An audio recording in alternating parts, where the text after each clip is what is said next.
The hotel was located in downtown Worcester. It wasn't a five-star, but it was adequate. They had booked two double rooms.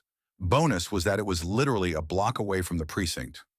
At first, the clerk tried to convince them that because of the children, that a suite would be best and more comfortable, but Paul assured him that the doubles would be fine. Welcome back, besties. I hope you are doing fine. I haven't received any comments yet, so I don't know if you are enjoying the stories. I absolutely would love to read what you think of them, so please comment and like. Exciting things are going to happen. Now let's get back to it. While Emma and Tina unpacked, the men and the kids explored the rooms. Then later, because the kids were wired, they chose a less formal restaurant. They drove further away from the hotel to an appropriate restaurant where the kids ordered hamburgers and fries. After dessert, Todd's eyes had turned glassy and Sam looked wilted. It was only 7:30, but the kids were tired. It had been a long day.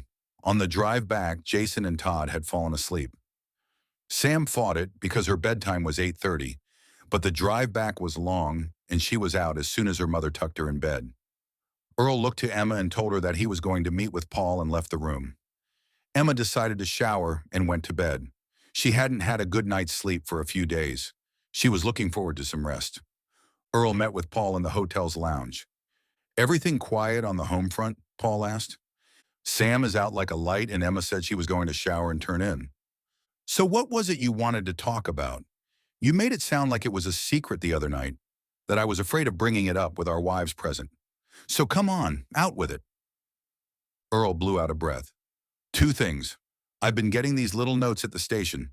At first I didn't take it seriously, but I've received others. They are from the same person and I had been quietly checking them out. There aren't any prints and the paper is generic, can be found anywhere. They simply state that revenge is coming with bold black numbers on the bottom counting down. The last one was number 4. Paul whistled. "And you kept this from me? We're partners, man. If you're getting mail about revenge, don't you think they might also involve me? We've put away a lot of people together. We could both be the target of some deranged son of a bitch." "What's the other thing?" "The other is about Emma. She's been having these nightmares for a little over 2 months. She's been dreaming about being kidnapped and being assaulted. She fights and wakes up kicking and screaming.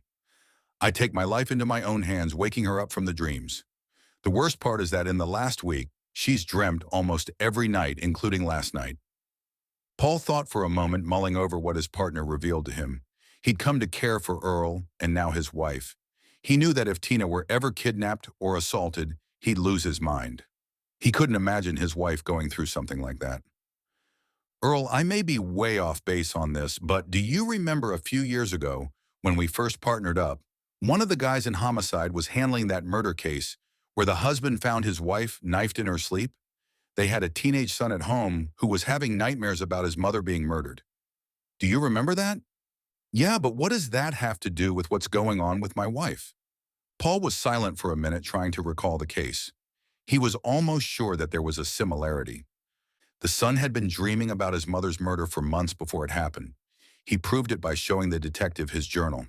He'd kept one and wrote down every detail. "I could be wrong, but maybe Emma is having premonitions of some kind. Stranger things have happened, and if I were you, I wouldn't be so quick to assume it is the result of trauma." "Paul, I ache for her. And if what you're saying is a possibility, how do we keep another kidnapping from happening? We aren't even on a case." "Did you even think that the threats in her dreams could be connected? We aren't on a case, and I might just be wrong about this. But think about it.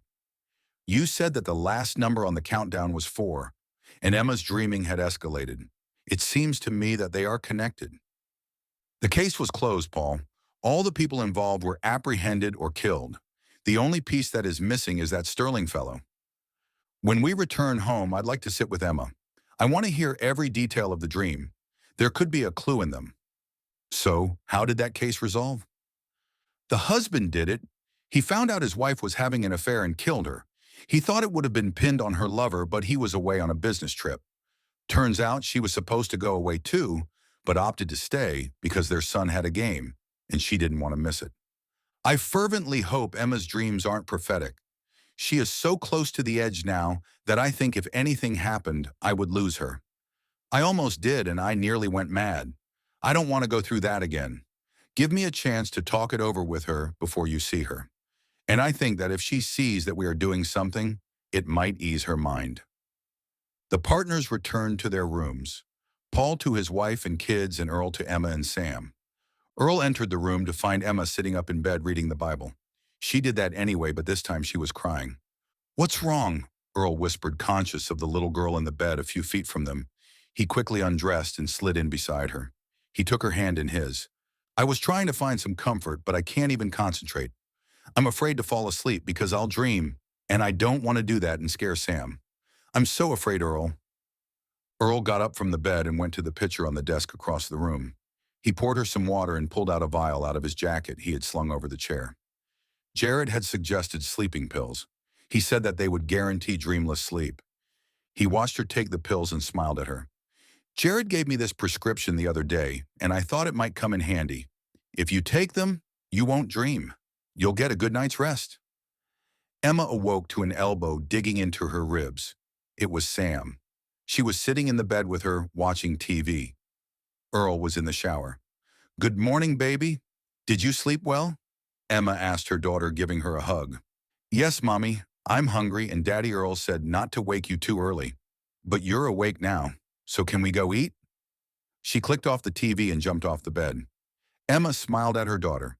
She had a good night's sleep and felt wonderful. The little clock on the bedside table said that it was just a little after 9. Little kids didn't understand the concept of sleeping in, and because she was feeling good, she decided that she wasn't going to explain the concept of sleeping in to Sam this morning. She threw her legs over the edge of the mattress and grabbed her for an unsuspecting tickle session. Earl came out of the bathroom fully dressed to find both mother and daughter rolling on the bed and laughing. "Ladies, could you two tone it down a bit? There are other people on this floor that are still sleeping."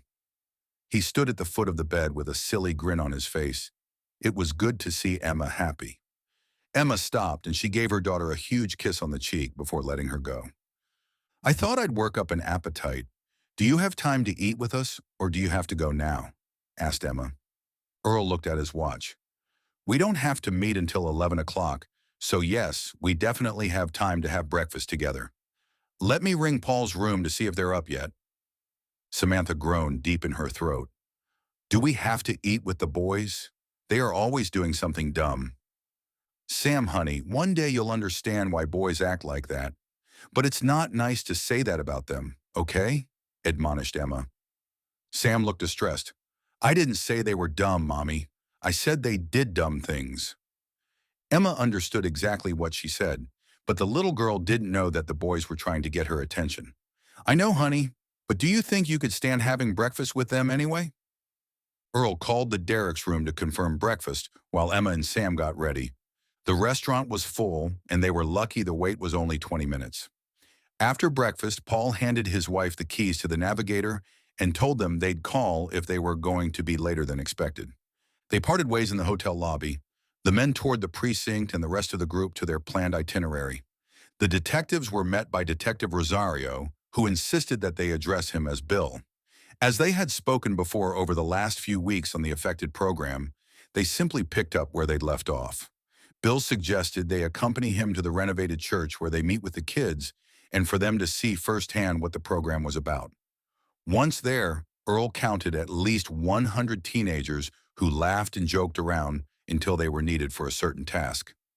That afternoon, they were doing individual statements on camera. The partners were invited to listen in, and they watched as teen after teen speak out against drugs and violence. One young woman spoke about a family member who used and how devastating it was, how it left the family divided. As tears streamed down her cheeks, her friends rallied around her to comfort her. By 2 in the afternoon, they broke for a short break before the next segment.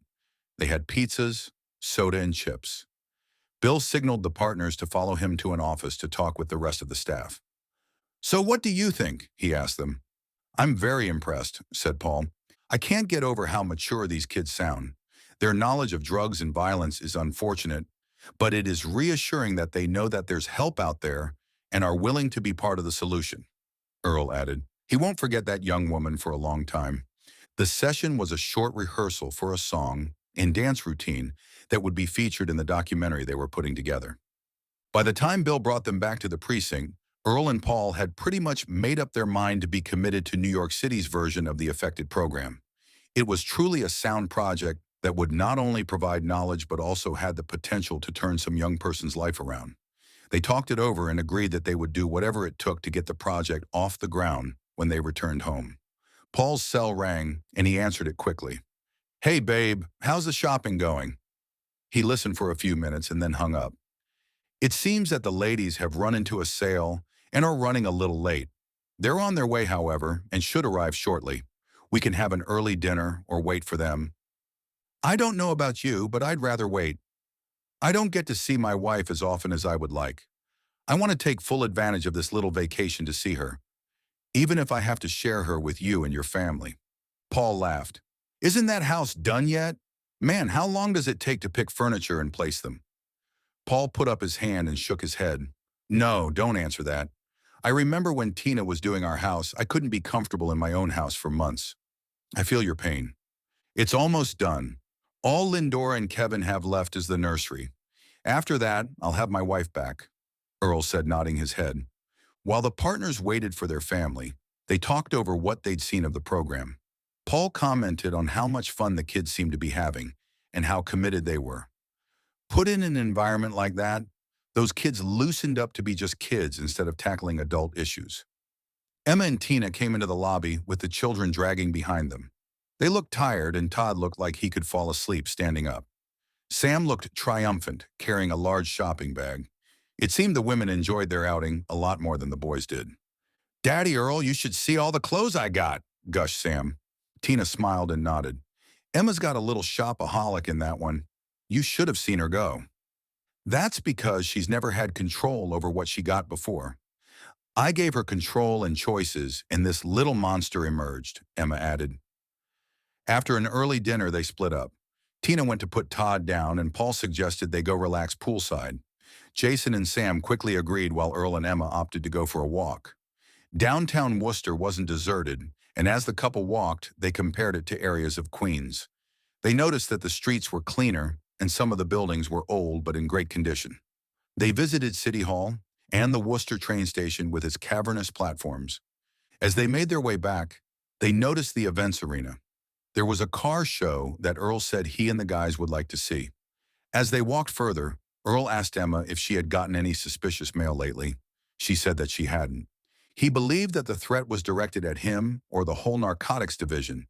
He couldn't explain Emma's dreams, and he staunchly refused to believe that they are prophetic. At the hotel, they joined their families poolside. Paul handed each of them a can of soda and went back to relaxing. "Did you guys enjoy your walk?" asked Tina. "Yeah, the downtown area is really nice. I see myself visiting here again. But nothing beats home," Emma replied. "So what did you guys learn about the program you went to see?" asked Tina. Paul gestured with a soda can. "It's one hell of a program, I can tell you that. We watched as some of the kids taped a segment on how they felt about drugs and violence. It is surprising how much information these kids have and how some of them feel about drugs. With all that information available to the average kid, it seems a tragedy that some choose to ignore it. What the detectives and school officials are doing here is very important. I, for one, can't wait to start working on it." Paul's right. Seeing it firsthand and hearing those kids sort of brings home to me how vital this program is. I can tell you that it will work and that it is worth a try, even if it makes a difference to just a few, added Earl. "So does that mean that you two are going to be committed to New York's version of this program for an indefinite amount of time?" asked Emma. "Looks like," Paul answered. "You two won't know what to do with yourself because we are definitely going to be home by 5 and underfoot." Earl laughed at that. "Maybe we could join a bowling team or coach Little League baseball." "I don't bowl, but maybe we can start a little league with these tykes here," Paul said, gesturing at the kids in the pool. Earl chose to ignore that. "What are we doing for the rest of the evening?" "Bill at the precinct told us about a restaurant called Maxwell. We could go there. I know we ate already, but it's still early, and those kids here are working up an appetite," Paul suggested. "I'd better check on Todd and change," Tina said. Paul hustled the kids out of the pool, and everyone returned to their rooms to change. Maxwell's was full of atmosphere, and it was family-friendly. It was once a factory that manufactured train parts, some of which were permanently bolted to the floors. There was a live band, and the couples took turns dancing. When the children started showing signs of fatigue, they paid the bill and left. Maxwell's was conveniently close to the hotel, and the walk revived the kids a little. But once inside their rooms, they went to bed without fuss. Emma had consented to talk with Paul about her dreams, and the couples gathered in Earl and Emma's room. They unlocked the adjoining door between their rooms, and Earl carried Sam over to sleep next door. Earl had room service bring up a bottle of wine, and they each had a glass. He cleared his throat and brought Tina up to speed. Tina sat there with a horrified expression on her face. "It really isn't that bad, Tina. And I don't think for 1 minute that it would come true no matter what that case seems to suggest. Plus, the therapist I'll be seeing said that it was perfectly normal for someone who had been through a traumatic experience such as mine to have nightmares." You can't just dismiss premonition as a possibility either, Emma. Our husbands' work puts them and their families in some measure of danger, but you can't also dismiss being in the wrong place at the wrong time if some case goes south. I've also heard it said that after some very traumatic experiences, some people develop hyper-awareness. I pray that even if that's the case, we are married to one of the department's best detectives. Nothing is going to happen to you. You're right, Tina. Besides, our husbands aren't on any cases that would spill over to home. The last case was crazy, but all the players involved were caught or otherwise out of the picture. Isn't that so? Emma asked the men facing her. I won't lie to you, love. The case had a twist Paul and I had not expected. We were out to put a stop to drug smuggling and trafficking through the college campus, but we also were introduced to a European syndicate romancing our American supplier. We got the supplier, but the European fellow got away. Maybe he's back, but I don't see why he should be a menace to you. I wouldn't discount it, Paul said. Who knows what goes on in the minds of these criminals? Perhaps he's back and is taking out everyone involved in the case, relevant and otherwise. I think we should put feelers out for this sterling person. Emma didn't say anything, but looked from one man to the other. Could she truly be experiencing something paranormal? Just thinking about it gave her goosebumps. And if she was, only she would know when this menace will strike. If she could see who her abductor was, maybe they could stop him before anything happened. All right, if I take these dreams as a warning, and if we put our heads together, we could find the threat before it happens, right? Asked Emma. Exactly. We need to look through all the reports on the case and dig a little deeper into the background of all concerned, said Paul. Good. I think that knowing someone is taking steps to prevent it from happening would make you feel better. Does it make you feel better? Asked Tina.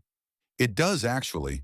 It also gives me a sense of control, like I can actually do something about it instead of cowering in fear. Thank you, guys.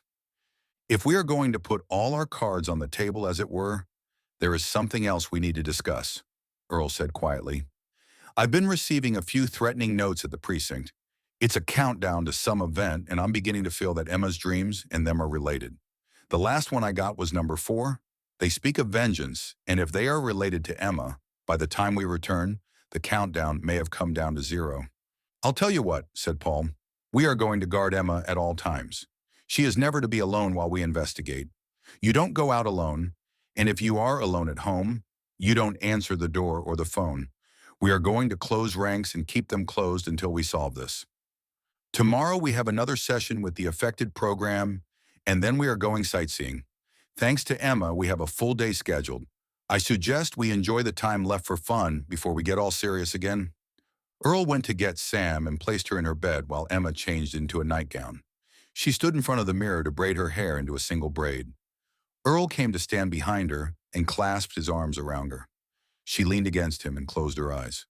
Detective, I want to thank you for a wonderful day, from a great night's rest last night to a great evening. I think taking initiative on doing something about my nightmares is great. Tina was right, I do feel better. Now, if you'll give me another of those sleeping pills, I know we could have another peaceful night and day tomorrow. Somehow, Professor, Earl said, addressing her in what had become his pet name for her, I don't think you'll need a pill tonight. He turned her to him for a kiss. After their last time previewing the affected program, the men returned and gathered the boys to go to the DCU arena for the car show, while the girls stayed at the hotel. On their last night in Worcester, the family stayed in to rest for their long drive home. By the time Paul parked the Navigator in the Solano's driveway, it was early afternoon. Sam didn't even argue about going in for a rest. Paul helped Earl carry in their stuff and said goodbye. Before pulling off, he gave the area a cursory glance, and he was sure Earl had done so also. No one noticed the beat-up red van parked a few doors away. It was the landscaper's van that two-thirds of the neighbors used, and Earl could hear the mower in someone's yard. The driver was close enough to hear that the family had been away on a trip. He relaxed a bit, knowing that his plans hadn't been ruined after all. Everything was back on schedule. Monday morning, Earl left early to report to the superintendent for District 29. He promised to call Emma later.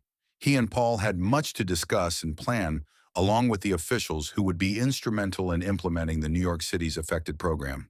There was a round of meetings and appointments to see possible locales to house the program.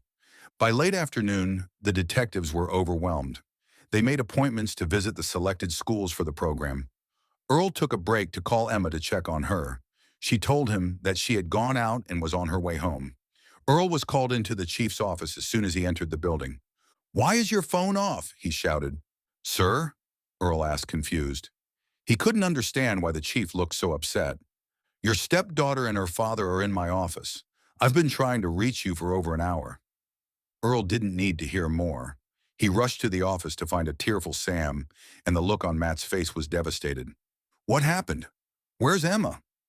Earl's heart beat so fast and hard, he thought it might jump out of his chest. "I got a call from the police after they got a call from one of your neighbors. Emma and Sam were assaulted by a man in a red van. Sam slipped away from him, but he took Emma.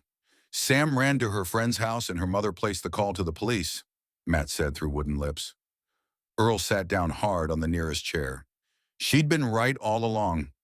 "Son, we found this note in your mailbox," said the chief. "We have forensics at the house right now, going over grounds and such." Earl half heard what the chief said as he read the note. It read, "Presidents and saints share the same closet, an eye for an eye and a tooth for a tooth." There was a big number 1 at the bottom. He handed his partner the note and reached over to take Sam's hand. She hopped off her father's lap and gave Earl a hug. He hugged her back and whispered that he would find her mother.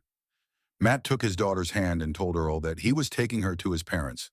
Accusation and disgust were plain on his face. Paul took the seat vacated by Matt and gave Earl the note back to him. "Man, I don't even know where to begin, but I've got your back. Whatever you need, I've got you.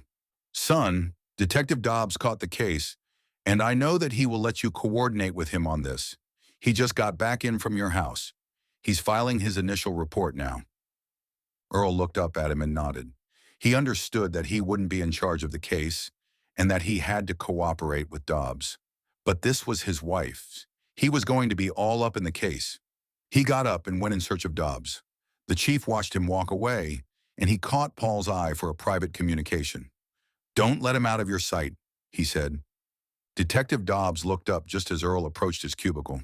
He felt for the man, but he wasn't going to let that cloud his judgment.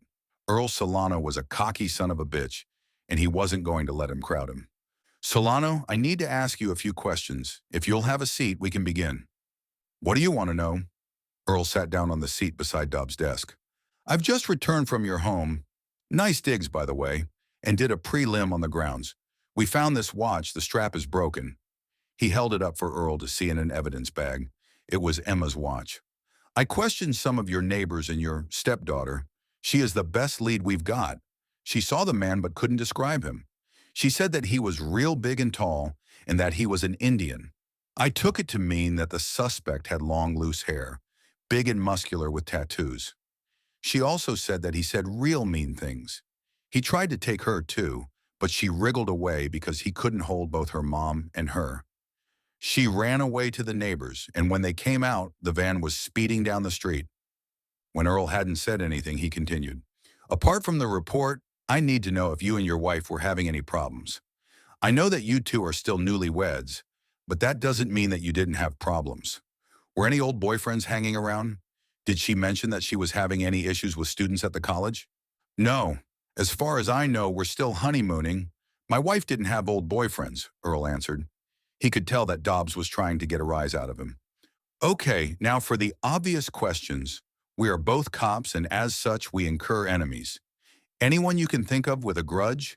Anyone you put away with revenge on their minds? With your wife being kidnapped, it could be someone wanting to copy the last case. So we are checking on your past cases to see if anyone you put away got sprung lately. Anything you can add will help greatly in capturing whoever snatched your wife. Detective Dobbs, I promise to give you a call if I remember anything relevant to the case. I just need to go home right now. Sure, I understand. Paul followed him out of the building. He was worried about his friend, and he knew that Earl's mind was going a mile a minute, as was his. The answer had to be in the cases they worked in the last 5 years. As his partner, he was racking his brain. Nothing prepared them for what was happening than Emma's dreams. It had to be the place to start. That's it for now. Please, if you haven't joined our family, please do so now. Comment what's going through your mind right now. I would love to know. Please like and share.